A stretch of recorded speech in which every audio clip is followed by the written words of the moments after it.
Իրանը շարունակում է մշակել իր կամիկաձե հարվածային անօդաչու թռչող սարքերի շարքը։ 2025 թվականին երկիրը ներկայացրել է այս դասի նոր մշակումը Hadid 110-ը, որը հայտնի է նաև որպես Դալահու անվանմամբ։ Այս անօդաչու թռչող սարքը հաջողությամբ անցել է բոլոր անհրաժեշտ փորձարկումները, հաստատել է իր կատարողականը և ընդգրկվել սպառազինության կազմում։ Hadid 110-ը ֆիքսված թևերով անօդաչու սարք է։ Այն առանձնանում է ամպոչ դիզայնով, առանձնահատուկ ֆյուզելյաժով և դելտա թևերով։ ԱԹՍ-ն ունի յուրահատուկ արտաքին տեսք հարթ մակերեսով և սուր եզրերով։ Դատելով արտաքին տեսքից, դրա կառուցվածքում լայնորեն օգտագործվել են պլաստմասսա և կոմպոզիտային նյութեր։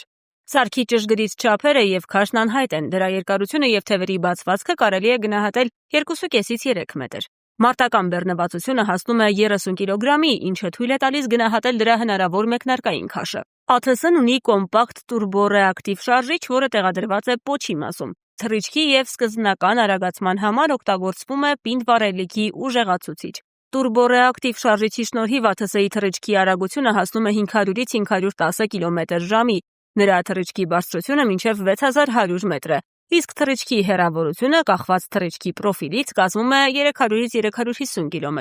մոտավորապես 50 րոպե թռիչքի տևողությամբ։